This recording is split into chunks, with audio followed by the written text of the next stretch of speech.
안녕하세요. 네이버에서 18년째 개인정보보호 업무를 담당하고 있는 이진규라고 합니다. 오늘은 제목이 인공지능 시대의 개인정보보호인데요. 제목은 화려한데 방금 전에 이제 그 박태웅 회장님 강의를 들으면서 저는 그 2025 AI 강의 책이 새로 나올 때마다 한 권씩 꼭 보내주셔가지고 굉장히 열심히 읽고 실제로 제가 좀 스토킹하는 팬이어서 유튜브에 방송 같은 거 나오시는 거 보면은 제가 다 일일이 보고 있습니다. 그러다 보니까 유명인의 강의를 바로 앞에서 이렇게 책으로 읽은 거에 더해서 실제 강연까지 보게 되다니 굉장히 좀 감격스러웠는데요. 그러면서 한편으로 또 드는 생각이, 이거는 너무 잔혹하다. 메이저리그 선수 바로 다음에 마이너리그에서 이제 막 데뷔한 사람을 이렇게 같이 붙여놔도 되는 건가요? 잔혹한 상황에서 강의를 시작하도록 하겠습니다. 인공지능 시대의 개인정보 보호라는 제목인데요. 처음에는 이제 아까 말씀을 다 해주셔서 근데 여전히 굉장히 지금 인공지능이 많이 발전한 거라고 얘기를 하고 있지만 제가 생각하기에는 우리는 여전히 인공지능 시대의 초입에 살고 있다라고 생각을 합니다. 지금 화면에 저 뒷모습으로 보이는 사람이 누군지 의장님은 알고 계실 거고 혹시 누군지 알고 있는 분이 계실까요? 그 아이언맨으로 굉장히 유명한 로버트 다우니 주니어입니다. 저분이 이제 유튜브 오리지널스의 그 AI의 시대라는 제목으로 지난 2019년도에 인공지능에 관련된 그 다큐멘터리를 만들어서 내놨습니다. 저도 인공지능에 대해서 굉장히 좀 크게 이해의 폭을 넓히는 데 도움을 많이 받았던 내용인데요. 아마 저 다큐멘터리가 공개된 이후에 인공지능이 세상에 미칠 수 있는 영향이 이렇게 크고도 넓구나 라고 깨달으신 분들이 굉장히 많은 것으로 알고 있습니다. 저도 그러한 독자 중에 하나고요. 근데 저 영상이 공개된 지 이제 겨우 한 6년 정도밖에 지나지 않았습니다. 근데 이제 우리 인공지능이 우리 삶에 거의 존재론적인 위기를 만들어냈다라는 사실을 다 잊고 사는 거죠. 아까 이제 5년 정도 지나면은 일반 인공지능이 나타나서 우리의 삶이 뭐 직장인으로서 가지는 우리 개인의 효용이 완전히 없어지는 시대가 올 텐데 우리가 그런 거를 다 인식하고 살고 있나요? 아까 말씀해 주신 것처럼 이 뭐 유람선 바닥이 매끈하네 춤추기 좋다 그런 생각만 하고 살고 있는 거랑 다른 바가 없는 거죠. 그래서 인공지능이 우리 삶의 존재론적인 위기, 특히나 직장인으로서의 효용을 완전히 상실시켜버릴 수밖에 없는 시간이 거의 다가왔는데 그 사실을 자주 잊어버리고 사는 게 아닌가라는 생각이 듭니다. 인공지능 시대의 존재론적인 위기는 생각보다 굉장히 빠르게 다가오고 있습니다. 저희 같은 테크 기업에 근무하는 사람들이 가장 크게 느끼는 지점 중에 하나인데요. 코로나 시절을 지금 거의 다 잊으셨죠? 이렇게 모여가지고 마스크도 쓰지 않고 다 웃으면서 얘기를 나누고 주제를 듣고 하는 게 저는 아직까지도 좀 낯설기는 한데요. 코로나 시절에 저희 테크 기업에서는 대이직의 시기가 있었습니다. 그때 보면은 개발자들이 막 몸값이 올라가가지고 어느 날 출근을 했는데 계약서가 바로 앞에 놓여져 있고 오늘부터 당신의 연봉은 1,500만 원이 오릅니다. 다른 회사 가지 마시고 우리 회사에서 2년만 더 근무해 주세요. 이런 일이 비일비재하게 일어났었죠. 근데 대이직의 시대가 지금은 대잔류의 시대로 바뀌었습니다. 아무도 이직을 안 하고요. 이직을 하라고 권유할까봐 다들 벌벌 떨고 있는 시대. 가장 단적으로 알 수 있는 게 저희 네이버 같은 회사에서 턴오버가 1%가 되지 않고 있습니다. 아무도 움직이지 않고 있다는 거죠. 지금 움직이면은 인공지능하고 바로 경쟁을 해야 되는 시기인데 현재 안정적으로 있는 데서 절대 이직을 하지 않아야겠다라는 생각이 굉장히 팽배해져 있는 상황인 겁니다. 5%의 인공지능을 다룰 수 있는 그 특출난 재능을 갖지 못하는 일반적인 직장인 95%는 AI에 빠르게 대체될 것이며 이러한 현상은 가속화될 수밖에 없습니다. 여기 지금 화면에서 이 화면 혹시 낯익은 분들이 계신가요?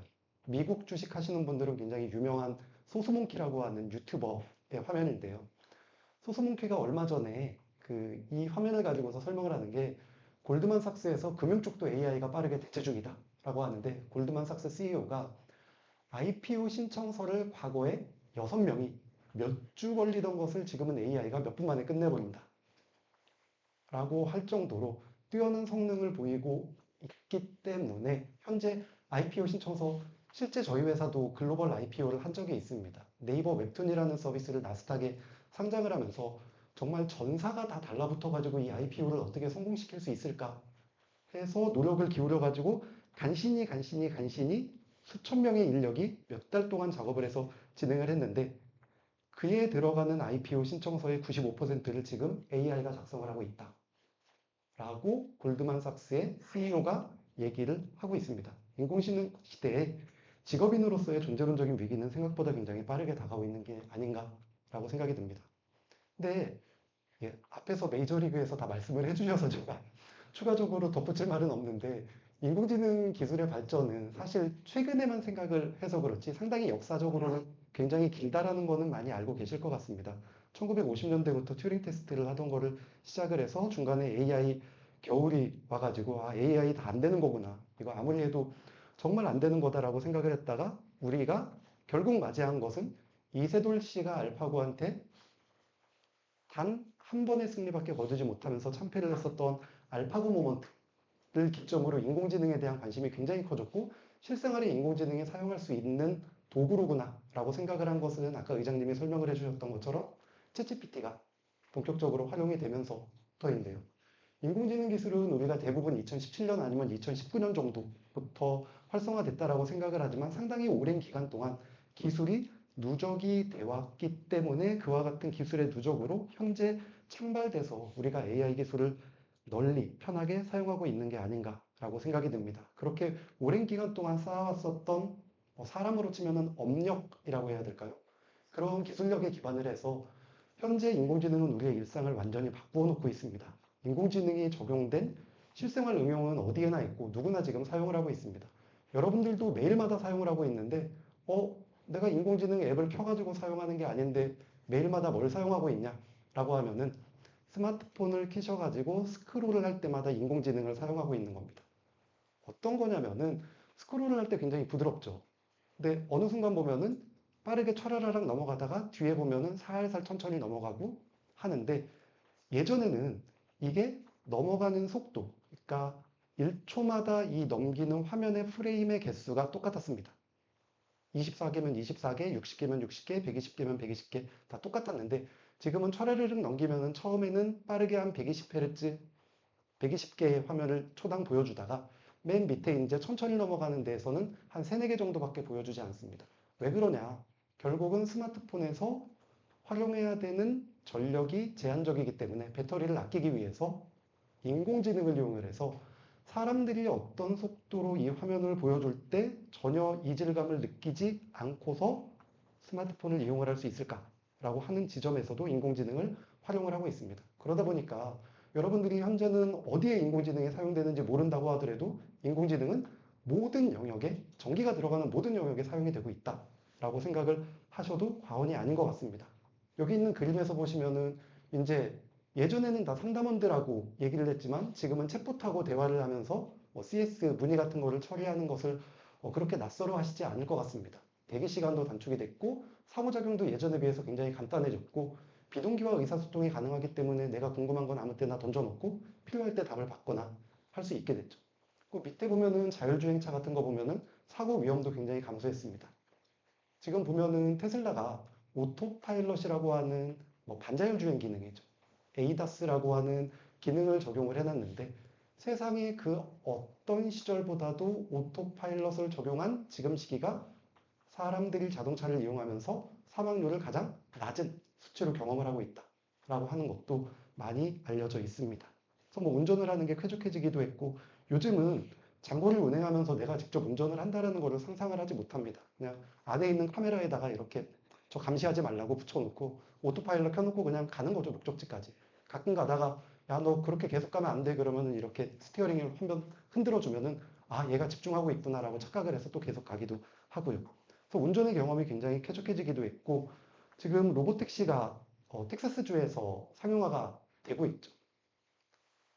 어떤 거리를 가든지 5불이면은 로보택시를 이용을 할 수가 있고 조금 있으면은 아마 텍사스주에 테슬라 자동차를 가지고 있는 사람이라고 하면은 그냥 내 자동차가 내가 운전하고 있지 않는 동안에는 로보택시로 내놓을 거야. 그러면은 스스로 그냥 알아서 인공지능이 돌아다니면서 돈을 벌어가지고 나랑 테슬라랑 반씩 나눠 가진 그런 시대가 벌써 다 왔습니다.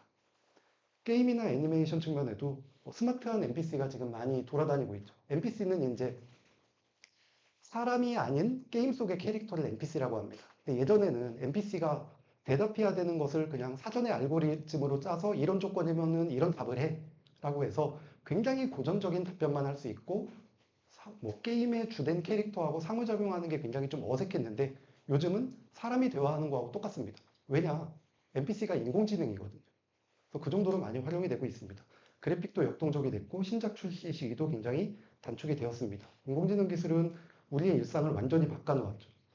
실제 우리의 삶 속에 굉장히 많이 들어와 있습니다. 방금 전에 스마트폰 얘기에서 설명을 드린 것도 그렇고 요즘은 사람들이 AI를 이용을 할 때 과거와 다르게 반려, 삶의 질서 형성, 목적 찾기 등에 굉장히 많이 활용을 하고 있습니다. 현재 사람들이 유즈 케이스가 어떻게 변화하고 있는지를 보여주고 있는 그림인데요.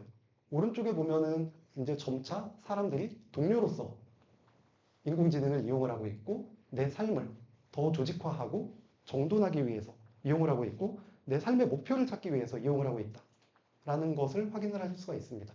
인공지능 기술이 예전에는 그냥 단순하게 도구로서 우리가 어떻게 활용을 할지에 머물렀다라고 하면은 지금은 우리 삶 속에 훅 들어와 가지고 내 삶의 목적을 결정해주고 조언을 주고 삶을 조직화해주고 나의 동료로서 같이 기능하고 있다라는 것을 확인을 할 수 있기도 합니다. 요즘은 인공지능 도구를 활용하지 않는 생활을 굉장히 상상하기가 어렵습니다. 저 같은 경우는 개인적으로 지금 10년 넘게 그 개인정보를 주제로 하는 뉴스레터를 매주 금요일 아침마다 보내고 있습니다. 제 지인 한 2,000명 정도한테 금요일 아침마다 뉴스레터를 보내고 있는데요. 지난 한 8년 정도는 굉장히 어려웠습니다. 왜냐?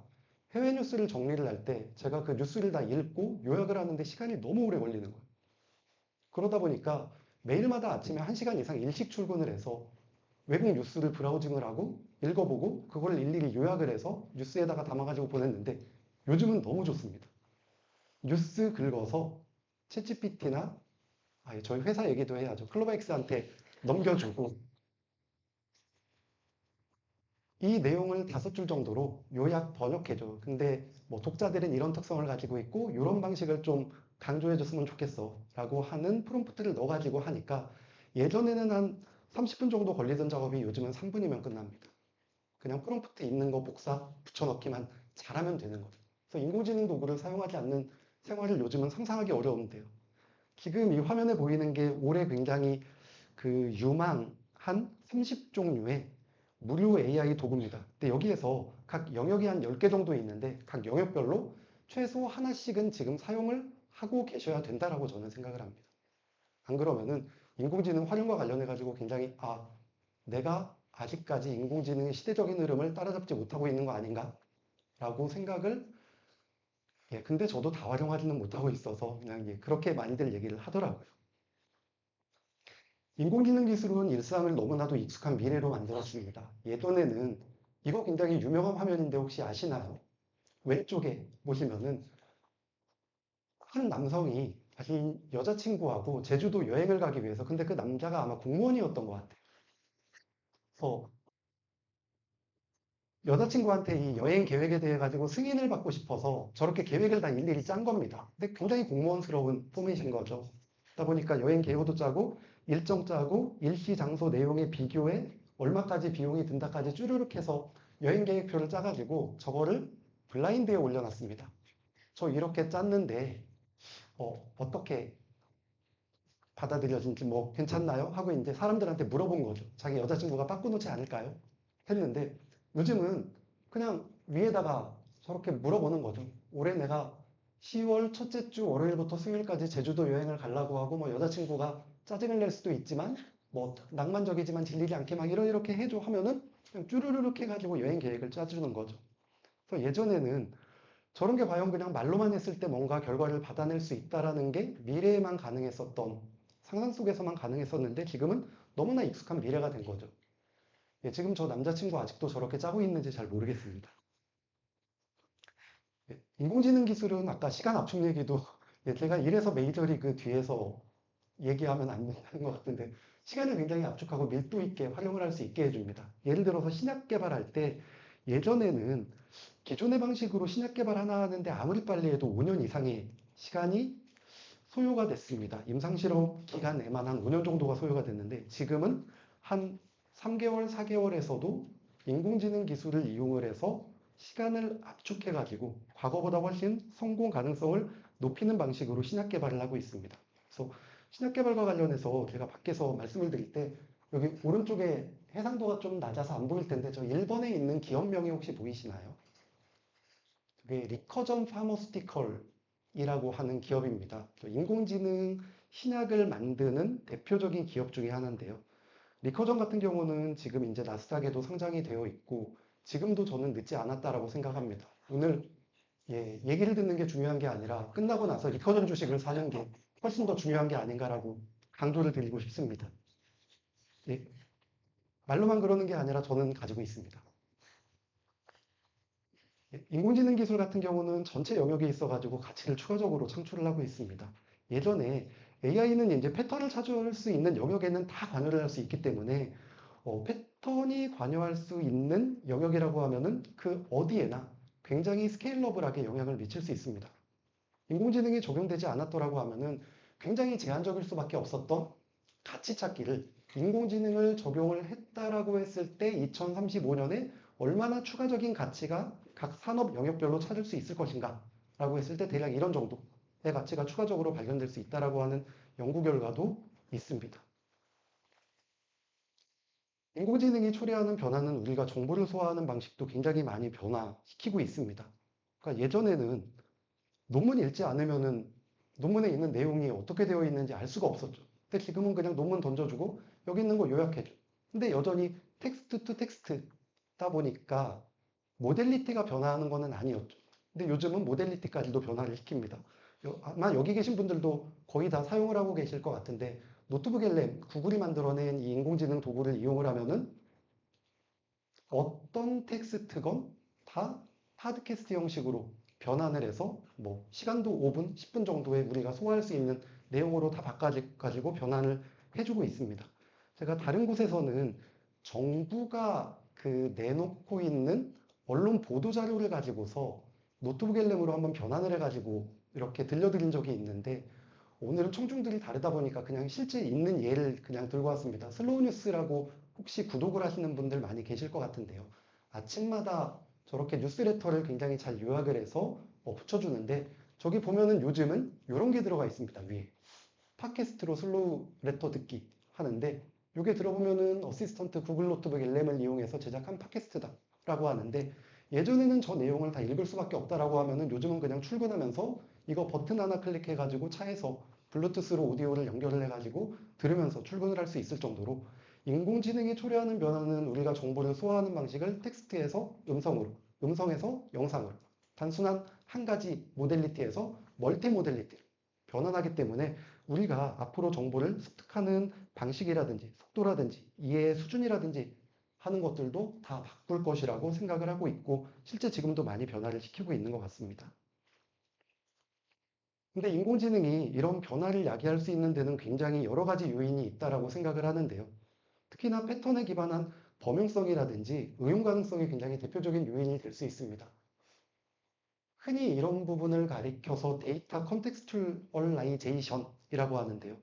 이렇게 데이터를 맥락화하면 의사결정을 향상시킬 수도 있고 예측도 정확하게 되고 이용자의 의도도 굉장히 높은 수준에서 이해를 할 수도 있고 그에 따라 가지고 개인화도 굉장히 정밀화할 수 있기 때문에 그렇습니다. 근데 과거에는 못했는데 왜 지금은 가능하냐라고 하면은 결국은 맥락을 처리할 수 있기 때문입니다.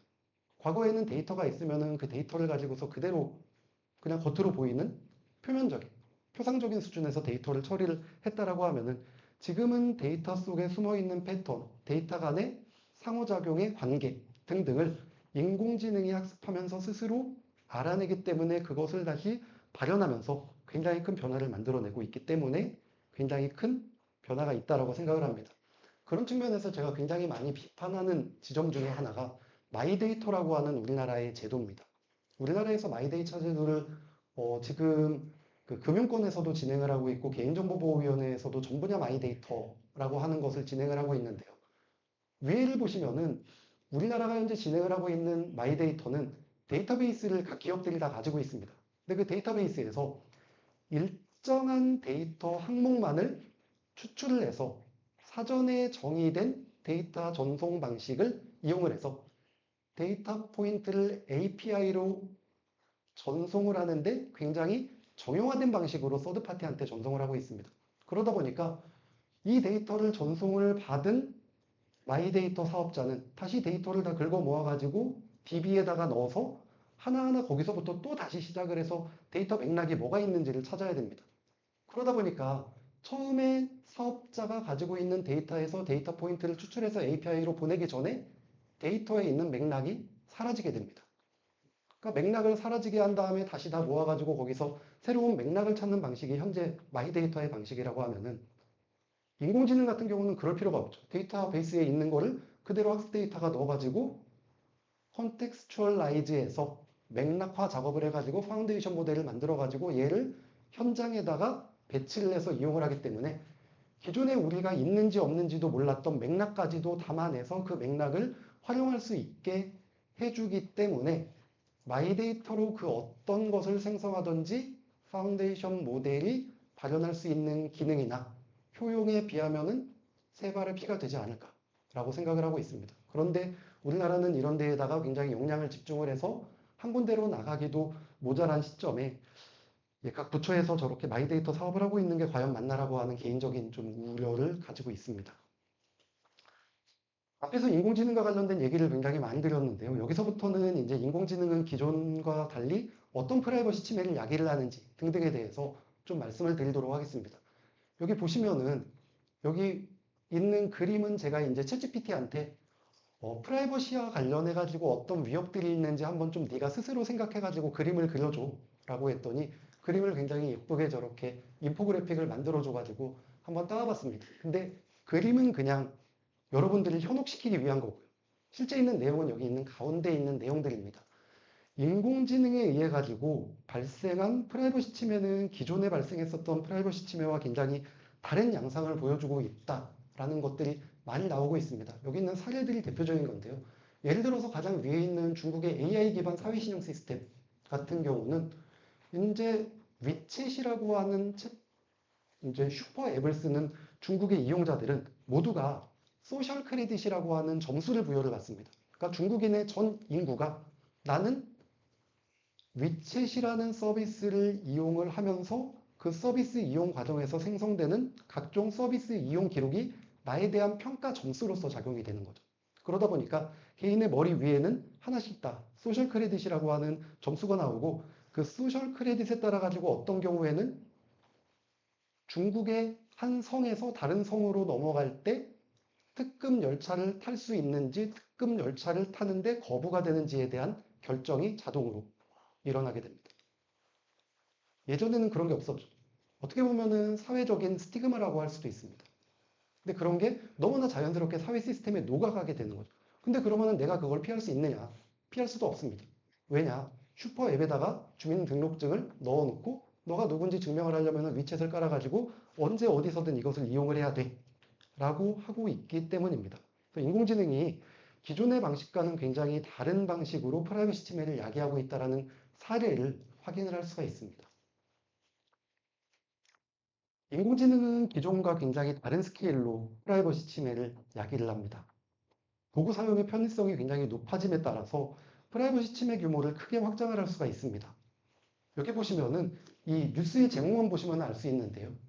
챗 GPT에 연계된 피싱 이메일이 1265%가 증가를 했다라는 겁니다.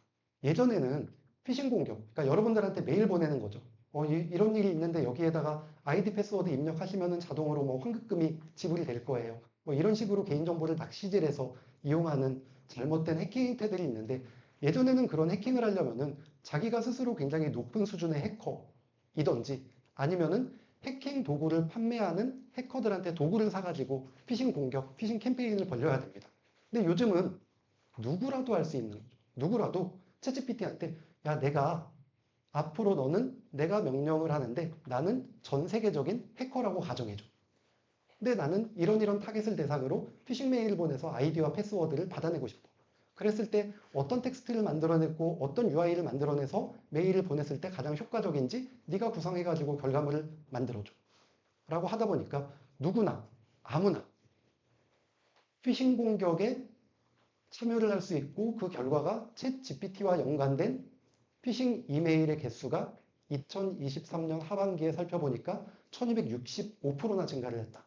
규모가 어마어마해진 거죠. 그래서 인공지능은 기존과 다른 스케일로 프라이버시 침해를 야기할 수 있는 도구로서 활용이 될 수 있는 겁니다.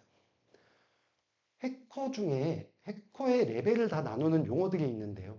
굉장히 높은 수준의 해커 말고 이제 막 코드 한두 줄 배워가지고 나도 이제 컴퓨터 프로그래밍 할 줄 알아. 나는 해커가 될 거야. 라고 하는 친구들을 가리켜서 스크립트 키드라고 합니다. 근데 그런 스크립트 키드가 예전에는 위협적이지가 않았는데 챗 GPT를 이용할 줄 아는 스크립트 키드는 굉장히 높은 수준의 해커가 될 수밖에 없는 게 요즘의 현실입니다. 인공지능이 야기하는 우려에는 프라이버시 관련된 이슈가 굉장히 다양하게 있습니다. 여기 보시면은 이제 생성형 AI를 사용을 하면서 발생하는 우려에 대해서 굉장히 다양한 우려가 있는데 여기 있는 가장 최상단에 있는 우려가 이제 타인의 IP를 침해하는 것과 관련된 내용인데 여기 보면은 두 번째, 세 번째, 네 번째와 같은 내용이 다 인공지능을 사용을 하면서 발생할 수 있는 프라이버시와 관련된 이슈이기 때문에 사람들이 굉장히 생성형 AI를 이용을 하면서 이거 프라이버시 침해가 발생할 수 있는 거 아닌가라는 우려를 굉장히 많이 하고 있다는 것을 여러분들도 간단하게 좀 확인을 하실 수 있을 것 같습니다. 몇 가지 사례를 좀 들어보고자 합니다. 인공지능이 얼마나 좀 잘 기능할 수 있는지 프라이버시 침해를 야기할 때 이런 방식으로도 야기를 할 수 있다라는 것을 몇 가지 좀 살펴보실 텐데요. 첫 번째는 이런 겁니다. 아까 의장님께서도 그 추론 모델 얘기를 해주셨죠. 특히나 그 오픈 AI의 O3 모델 같은 경우는 추론에 굉장히 능합니다. 그래서 O3 모델한테 저 왼쪽에 있는 화면처럼 사진 하나를 그냥 이렇게 딱 던져주는 겁니다. 사진을 업로딩하고 이게 전 세계에서 어떤 위치에 있는지 알아맞혀 줄 수 있어? 라고 하니까 갑자기 그때부터 막 사고를 하는 거죠. 스스로 막 이게 어딜지? 인공지능이 막 사고를 하다가 답을 쭈르륵 내놓는데 이거 살펴보니까 어디야? 라고 했는데 정확하게 위치가 맞는 겁니다. 근데 이거를 어떻게 하는 걸까요? 예전에는 이와 같은 방식을 할 때 추론을 하는 방식이 굉장히 달랐습니다. 여러분들 디지털 사진 이렇게 파일을 보시면은 이 파일에 굉장히 다양한 정보가 뒤에 숨어 있다라는 것을 들어보신 적이 있나요? 그런 정보를 엑시프 정보라고 합니다. 사진에 같이 숨겨져 있는 메타데이터. 어떤 기종의 카메라로 사진을 찍었다, 몇 시에 찍었다, GPS 좌표는 어디이다, 이런 정보들이 뒤에 숨어져 있는데요. 물론 평소에는 보기 힘듭니다. 다만 엑스프 리더 같은 소프트웨어를 이용하면 그런 데이터를 다 받아볼 수가 있는데 통상적으로 과거에는 저런 사진을 올려놓고 저 사진이 어디에 찍혔는지를 확인을 하려면은 엑스프 데이터를 읽어들여서 위도와 좌표를 확인을 한 다음에 그 위경도 값을 가지고서 어디겠거니? 라고 답을 내놓는 게 일반이었는데 요즘은 위경도 값 같은 거 다 지워버리고 그냥 사진 올려도 그냥 추론을 합니다. 그 얘기는 인공지능이 전 세계에 어떤 위치라고 할지라도 이미 다 학습을 해서 가지고 있고 알고 있다라는 내용이겠죠. 그러면 그게 프라이버시에 어떤 위험을 야기할 수 있느냐라고 하면은 이런 기업들이 마구 등장을 하기 시작합니다. 오른쪽에 있는 화면은 지오스파이라고 하는 기업입니다. 스타트업인데요. 지오스파이 같은 경우는 방금 전에 말씀드렸던 이와 같은 O3의 기능을 이용을 해서 사진 한 장만 있으면은 실제 테러리스트가 현재 어느 위치에 있는지 정확하게 분석을 해서 그 사람의 활동 경로까지도 스스로 추론을 해가지고 이런 경로를 돌아다닐 가능성이 높으니까 어디에 스나이퍼를 배치를 해가지고 사살을 할 수 있습니다. 라고 하는 위치와 관련된 인텔리전스를 제공하는 것을 사업으로 하고 있습니다. 그래서 이런 방식으로 테러리스트한테 프라이버시가 뭐가 중요하냐라고 하면 할 말은 없지만 이런 방식으로도 프라이버시가 침해될 수 있는 기술이 만들어져 있다라는 거죠. 참고로 이와 같은 기술을 리버스 로케이션 서치라고 합니다. 역 위치 탐색이라고 하는데요.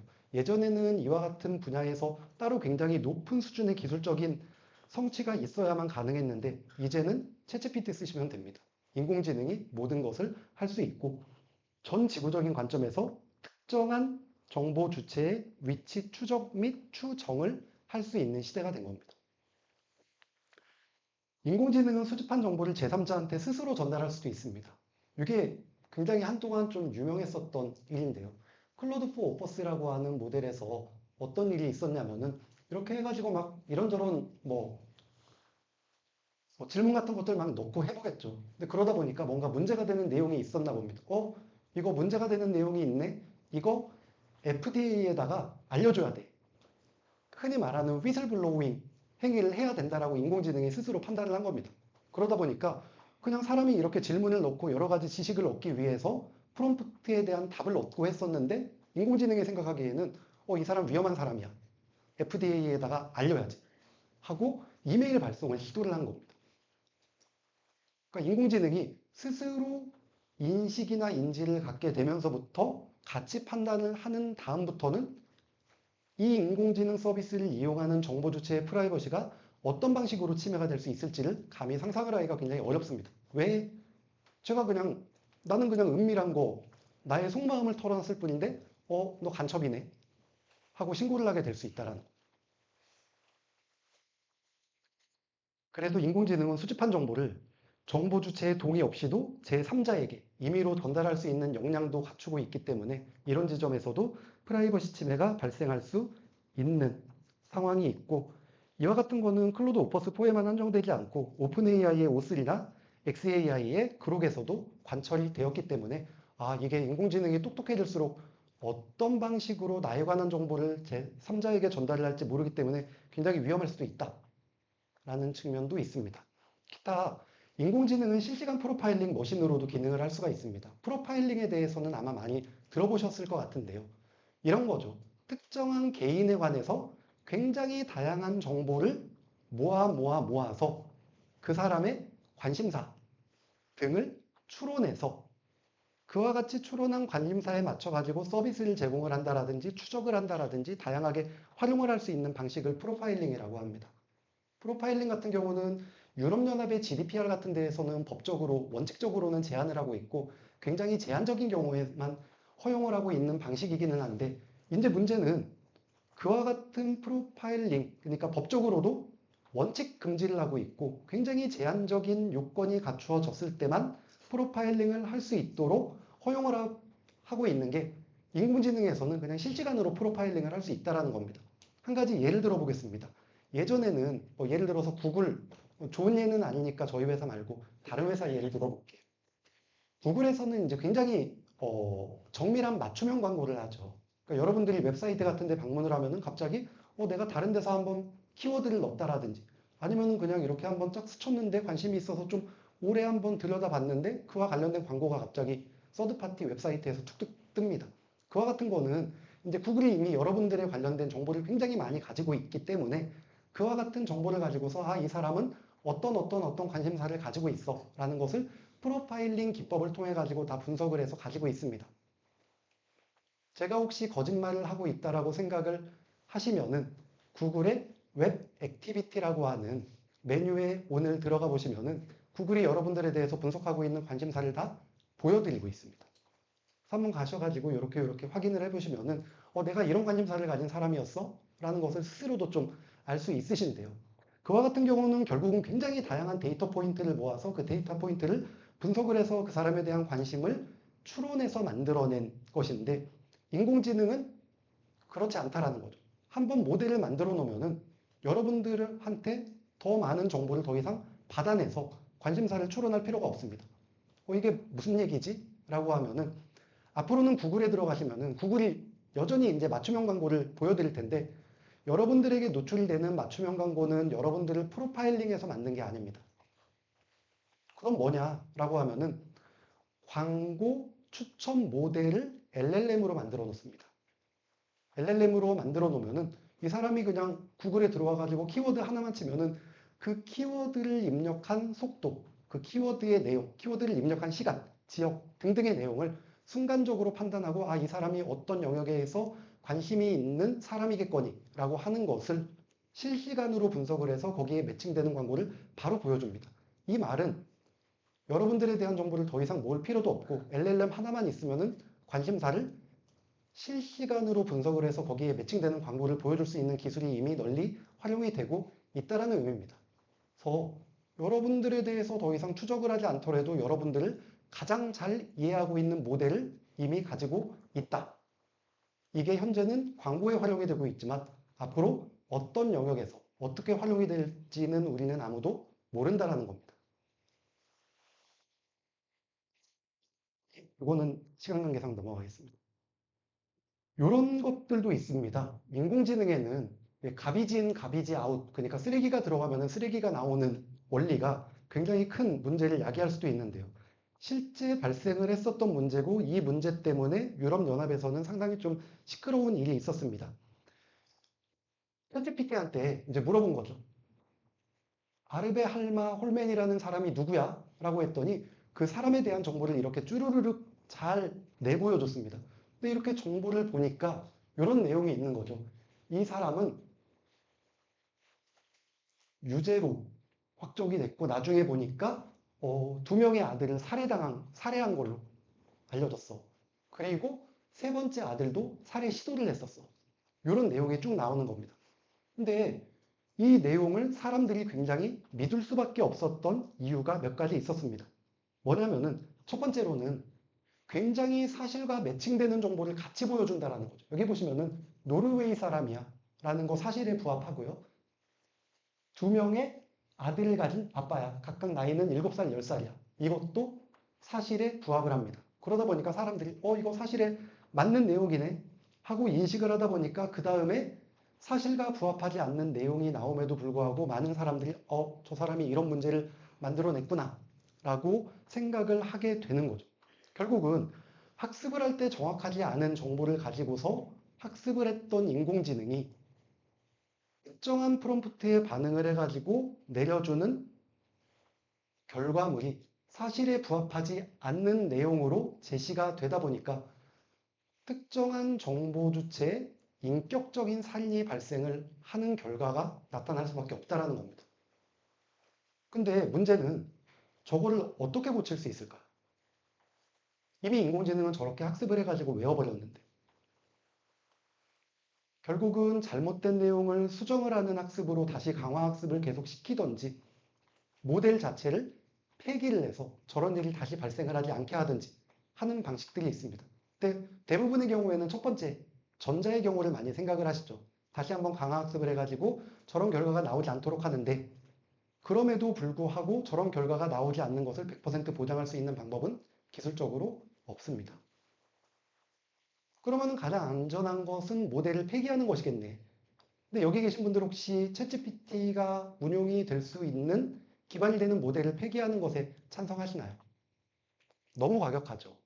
너무 과격하다라고 생각을 하실 수도 있지만 미국 FTC에서는 이미 특정한 상황에서 잘못된 데이터로 학습을 해서 사회적인 무리를 야기하는 경우에는 모델 자체를 파기하는 행정명령을 내리고 있습니다. 그와 같은 경우를 알고리즘 디스고즈먼트라는 용어를 사용을 하고 있고요. 그래서 실제 FTC 같은 데서 하고 있고 우리나라에서도 알고리즘 디스고즈먼트를 명령한 개인정보보호위원회의 사례가 딱 한 번 있었습니다. 그렇기 때문에 전혀 활용이 되지 않는 사례는 얘기가 좀 샜네요. 원래는 그 얘기 하려던 게 아닌데 어찌됐든 잘못된 데이터를 가지고서 학습을 하게 되면은 이렇게 잘못된 결과가 나오고 그 잘못된 결과가 개인에게 인격적인 살해에 가까운 정도의 영향을 미칠 수도 있다라는 케이스를 말씀을 드렸습니다. 인공지능은 현실 세계에서 실시간 감식을 가능하게 하기도 합니다. 요거 한두 번 보신 적이 있으시지 않나요?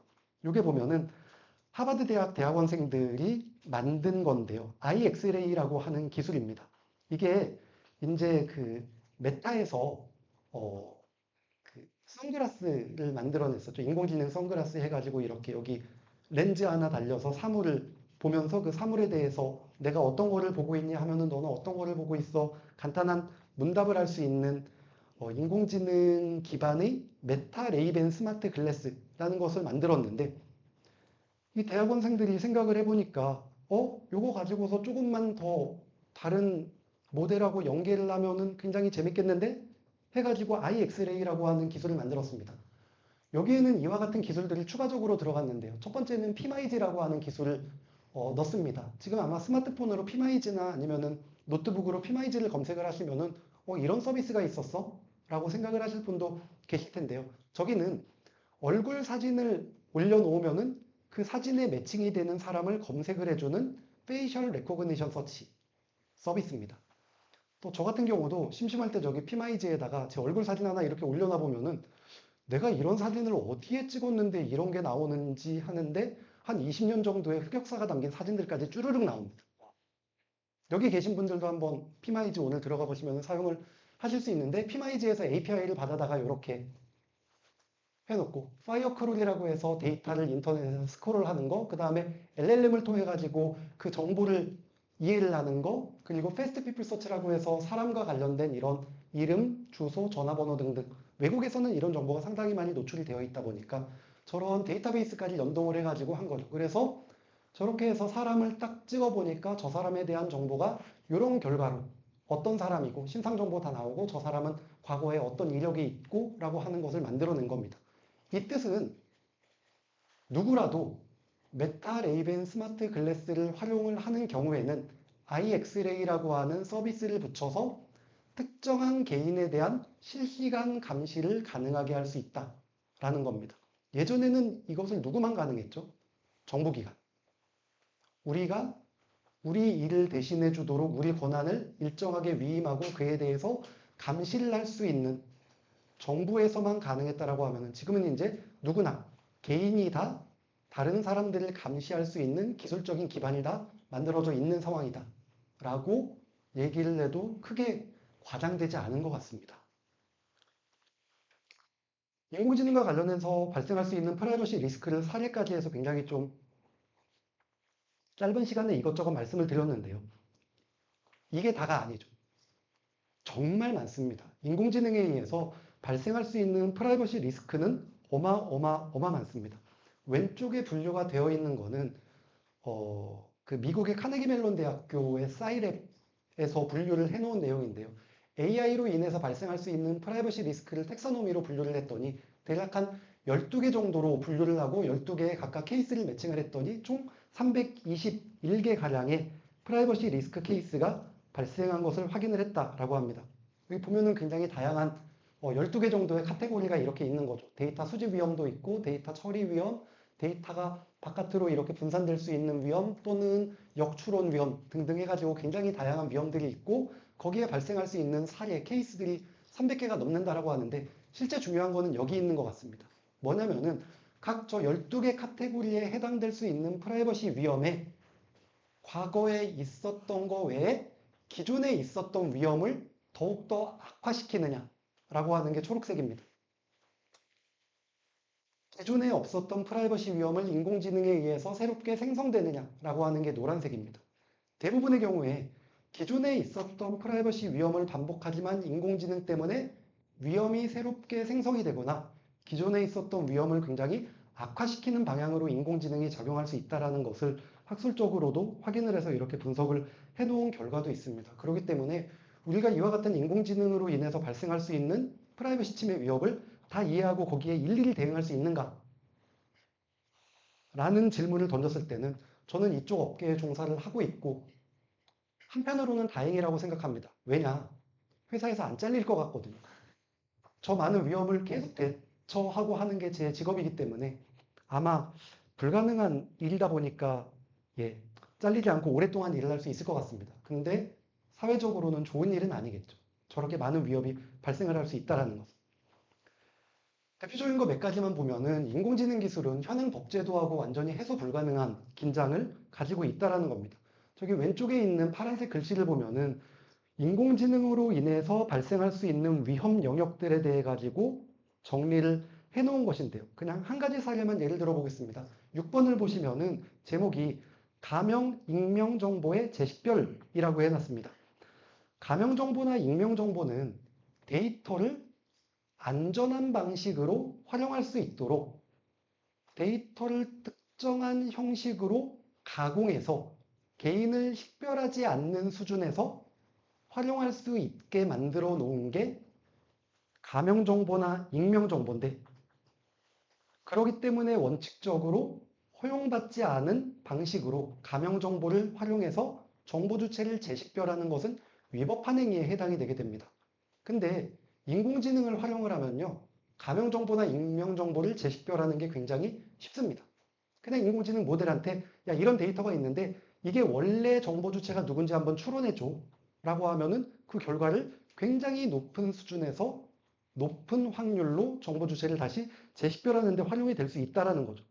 근데 지금은 가명정보나 익명정보의 재식별을 관리하기 위해서 정부에서 금지도 해놓고 전문기관도 만들어 놓고 하고 있는데 그런 노력이 다 필요가 없다라는 게 지금 보면은 그냥 누구나 여기 계신 분들 스마트폰 켜가지고 바로 실행을 할 수 있는 게 이 6번에 해당이 되는 것입니다. 그러다 보니까 지금 법으로 아무리 이렇게 만들어 놔가지고 제한을 하고 있다라고 하더라도 기술이 이미 그와 같은 것을 우회해서 특정한 정보 주체에 대한 가명 정보나 익명 정보로부터 개인을 식별하는 게 너무나 쉬워지게 된 거기 때문에 법제도하고 해소 불가능한 긴장을 만들어내고 있는 거죠.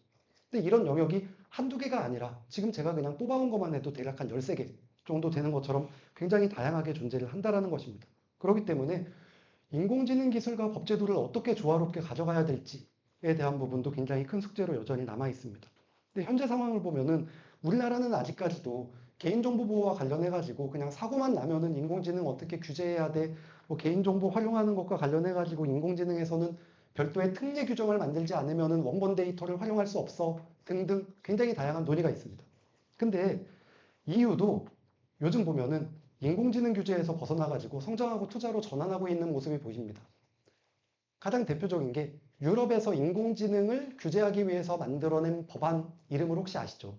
굉장히 심플합니다. 인공지능법. EU AI 액트라고 하는 법이 있는데요. EU AI 액트가 전 세계에서 가장 먼저 만들어진 곳이 유럽연합이고 두 번째 국가가 어딜까요? 대한민국입니다. 우리나라에서도 만들었죠. 근데 막상 만들고서 실행은 어느 나라가 더 먼저 할 것 같습니까? 라고 하면은 우리나라가 가장 빨리 실행을 하게 되는 상황입니다. 유럽연합 같은 경우는 지금 난리가 났습니다. 막상 만들어 놓고 보니까 이거 현실에다가 적용하는 게 불가능할 것 같아. 이거 적용하면은 우리가 미국의 테크 자이언트의 기술은 억누르고 우리 자생적인 인공지능 기술을 확보를 해야 되는데 그렇게 못할 것 같아.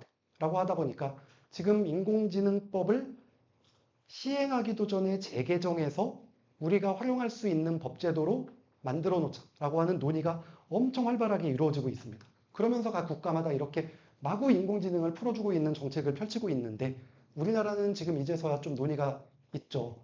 유럽에서 다시 뭔가 빠꾸할 것 같아. 우리도 다시 한번 얘기를 해봐야 되는 거 아니야? 이런 논의가 좀 이제서야 나오고 있는 상황입니다. 인공지능 진화를 이렇게 과거에 제대로 규제하는 것은 가능하지 않다라고 생각을 하고 있습니다. 이 수치를 제가 굉장히 구글에서 찾아내려고 엄청 노력을 했는데 결국은 인공지능의 도움을 받아가지고 저 수치를 다 찾아냈습니다. 최근 허깅 페이스라고 하는 서비스 많이 아실 것 같습니다. 그냥 가장 쉽게 이해하면은 인공지능 포털 서비스라고 이해를 해주시면 가장 쉬운데요. 여기에 올라와 있는 모델의 개수가 아마 지금 숫자는 다 이거보다 커질 겁니다. 제가 자료 만든 게 한 달 전이니까 그때보다 훨씬 늘어났을 텐데 150만 개 이상의 인공지능 모델이 이미 올라와 있습니다. 저기. 누구나 내려받아가지고 사용을 할 수 있는 것들도 상당 부분 있고 실제 저기 올라와 있는 모델을 활용을 하고 있는 전 세계의 기관들이 5만 개가 넘습니다. 그리고 그를 이용을 해가지고 생성해낸 인공지능 응용, 인공지능 애플리케이션이 40만 개가 넘고요. 현재 여기에 올라와 있는 데이터셋의 개수도 이렇게 많이 있습니다. 지금은 그냥 그 얘기들 많이 하시죠. 인공지능의 뉴 캄브리아 시대. 캄브리아기가 다시 한번 막 도래를 해서 온갖 종류의 생물이 막 태어나고 양서류가 육지로 올라오고 그런 상황인데 이런 거를 마구마구 만들어내고 있는 상황이고 예전 같으면은 이런데 그림 조금 채우려고 온갖 검색을 하면서 어디에 예쁜 그림이 있을까 했는데 지금은 제가 챗GPT한테 이거 하나 만들어줘 하니까 3초 만에 만들어줘서 제가 그냥 카피 페이스트 하면 되는 이런 시대인데 이것을 굉장히 좀 오래된 제도로 자꾸 규율을 하는 게 가능한가라는 생각이 요즘 좀 들고 있습니다. 특히나 우리나라에서 접근하는 방식, 그리고 뭐 우리나라뿐만이 아니라 유럽연합 같은 데서도 접근하고 있는 방식 중에 하나가 인공지능에서 프라이버시 리스크를 자꾸 이렇게 떼내가지고 프라이버시 보호를 위해서 이런 규율을 만들어야 돼 라는 쪽으로 논의가 가고 있습니다. 근데 프라이버시 리스크는 인공지능과 관련된 굉장히 다양한 리스크들 가운데 하나의 축을 이루고 있을 뿐입니다. 그렇기 때문에 얘 하나만을 떼어내가지고 뭔가 저것을 규율하는 법제를 만든다라고 했을 때 다른 영역은 무사하겠는가?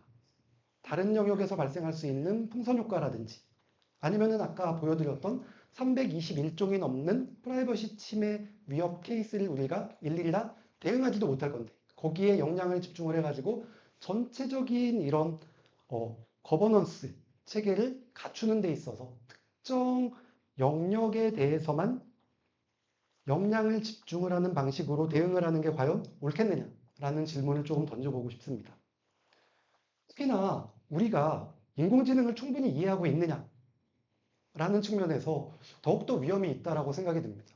우리가 인공지능을 이제 막 제대로 이해해가지고 활용을 한 게 제가 아까 2019년 정도 얘기를 했는데 겨우 한 6년 정도 된 거죠. 그래서 이제야 막 인공지능 활용하고 실생활에서 뭐 조금씩 이용하고 있고 점점 더 활용처가 증가하고 있는데 우리가 인공지능과 이렇게 상호작용하면서 어떤 리스크가 있는지 또는 그에 상응되는 어떤 가치가 있는지에 대해서도 충분히 이해하고 있지 못한 상태에서 일단 얘부터 때려잡아야 돼 라는 방식으로 접근을 하는 게 적절한지에 대해서 질문을 던져보고 싶습니다. 그래서 저도 여기에 대해서 답을 잘 못 구하길래 요즘은 이럴 때는 무조건 인공지능한테 물어보면 답을 줍니다. 그래서 인공지능한테 이러한 측면이 있는데 네가 우리 접근법에 대해서 한번 좀 평가 좀 해줘. 사람들이 이렇게 접근을 하니까 어떻게 하면 좋겠니? 라고 물어보니까 답을 이렇게 세 가지로 내놨습니다.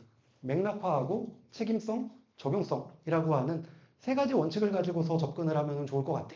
프라이버시 위험에 접근해가지고 대응을 할 때 이런 키워드를 잊지 말고 법제를 만들어서 적용을 해줬으면 좋겠어입니다. 첫 번째는 맥락화인데요.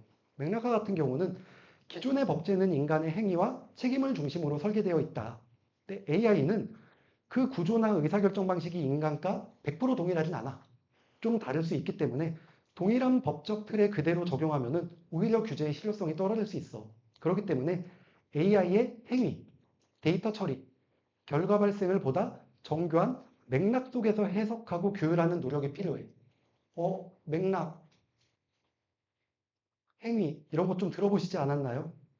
결국은 인간하고 인공지능이 상호작용하는 과정에서 어떤 리스크가 있는지 먼저 확인하고 그 리스크가 인공지능이 가져다 줄 수 있는 밸류보다 훨씬 더 크다라고 하면은 이런 리스크에 대해서는 한번 법적으로 우선 리스크를 통제할 수 있는 방식을 적용을 해보는 게 좋지 않겠어? 라는 게 맥락화의 방식입니다. 두 번째는 책임성입니다. AI가 직접적인 법적 주체가 될 수 없다면 그 운용자, 설계자, 데이터 제공자 등 인간 주체들 사이에서 어떻게 책임을 분배하고 명확하게 할 것인가가 핵심이다. 그러니까 인공지능이라고 굉장히 두루뭉술하게 그냥 하나를 던져놓고 거기에 대해서 어떻게 통제를 대해야 될지가 아니라 실제 이 인공지능을 제공하기 위해서 관여하는 가치 사슬에 들어있는 플레이어들이 굉장히 다양하게 존재하는데 이 플레이어들 하나하나의 역할, 책임을 정교하게 구성하고 투명성을 확보를 해서 어떻게 그 책임이 제대로 구현될 수 있게 법제도를 만드는지에 대해서 보다 집중을 하는 게 좋겠어 라는 게 인공지능의 두 번째 제안이었습니다. 마지막으로는 적용성인데요. AI 기술은 빠르게 진화하고 이에 따라 프라이버시 위협의 양상도 달라진다. 그렇기 때문에 고정된 규율보다는 원칙 중심의 유연한 법제도를 설계를 하고 새로운 기술적 특성을 민첩하게 반영할 수 있는 제도적 장치를 만드는 게 중요하다. 마지막이 굉장히 좀 저는 의미 있게 읽었습니다. 기존의 법률에 기계적으로 AI를 끼워 넣기보다 법 자체가 변화에 적응할 수 있도록 설계되어야 된다. 흔히 말하는 원칙 중심의 법제도 설계, 프린시플 센터드 법제도 설계, 뭐 그런 거죠. 그래서 법이 인공지능 시대에 스스로 적용을 해서 그와 같은 변화를 충분히 수용할 수 있는 방식으로 법제도를 만드는 게 중요하다라고 이렇게 조언을 제시를 합니다. 그래서 제가 스스로 답을 좀 못 구해가지고 인공지능한테 프라이버시 위협에 접근할 때 어떻게 접근을 하는 게 좋겠는지라고 했을 때는 이렇게 세 가지 정도의 답을 얻었습니다. 제가 최근에 봤었던 여러 가지 인공지능 관련된 내용 중에 가장 좋다라고 생각을 했었던 내용이 있어가지고 가져와 봤습니다. 아까 이제 그 의장님 설명에서도 나왔었던 인물인데요. 그 구글 딥마인드의 수장인 드미스 하사비스입니다. 드미스 하사비스가 최근에 인공지능과 관련된 본인의 철학과 관련해 가지고 인터뷰를 하면서 아까도 이제 알파 이볼브 모델에 대해 가지고 얘기를 해주셨는데 알파 이볼브 모델을 개발을 하고 실제 적용을 하면서 굉장히 좀 환각, 할루서네이션을 일부러 만들어내기 위해서 노력을 굉장히 많이 해봤다라고 합니다. 근데 우리가 통상적으로 생각할 때 환각은 잘못된 거, 틀린다. 뭔가 잘못된 학습을 통해 가지고 오답을 만들어내는 행위, 환각 이런 식으로 많이 생각을 하는데 드미스 서비스는 이렇게 얘기를 합니다. 알파 이볼브를 개발을 하고 적용을 하면서 일부러 저 모델이 환각을 더 많이 만들어내게 해봤더니 그 중에 상당 부분은 문제가 되는 흔히 말하는 환각적인 답을 만들어내지만 나머지 다른 지점에서는 우리가 감히 생각하지 못했었던 굉장히 창의적인 결과물을 답으로 내주더라. 그러다 보니까 그런 지점에서는 환각이라는 단어를 이미지네이션, 상상력으로 바꿔봐도 좋을 것 같다 라고 했습니다. 머리를 망치로 하는데 굉장히 세게 두드려 맞은 그런 느낌이 들었습니다. 환각은 잘못된 거라고 생각을 하고 있었는데 문제인데 개선해야 될 건데가 아니라 인공지능이 창의적으로 제시할 수 있는 답변 중에 하나인데 우리 인간이 감히 수용하지 못했었던 게 아닌가 라는 생각까지도 든다라는 거죠. 근데 그거는 제 개인적인 생각이고 중요한 것은 우리는 여전히 인공지능이 뭔지 충분히 이해하고 있지 못하다라는 겁니다. 우리 인간 중에 가장 많이 이해하고 있을 것으로 우리가 생각하는 이분마저 인공지능이라는 게 아직도 굉장히 다양한 측면이 있고 우리가 모르는 지점이 있고 우리가 더 배워봐야 된다라고 하고 있는데 우리가 너무 앞서가지고 재단을 하려고 하는 것은 아닌가라는 생각이 들었습니다. 그렇기 때문에 인공지능은 우리에게 이미 필요한 조언을 다 제시를 했다라고 생각이 듭니다. 물어보면 답을 늘 주거든요. 근데 어떻게 이제 인공지능과의 공존을 모색을 해야 될까? 저도 아직은 정확하게 모르겠지만 너무 섣부르게 접근하는 것보다는 아까 말씀드렸던 것처럼 인공지능과의 충분한 상호작용을 통해서 발생할 수 있는 가치와 위험을 충분히 비교 형량한 다음에 문제가 되는 것에 집중을 해서 해결을 하고 그렇지 않은 부분은 조금씩 더 익숙해져 가면서 인공지능을 더 많이 이해할 수 있는 방식으로 대응을 하는 게 좋지 않을까라고 생각을 해서 오늘 이와 같은 주제로 말씀을 드렸습니다. 감사합니다.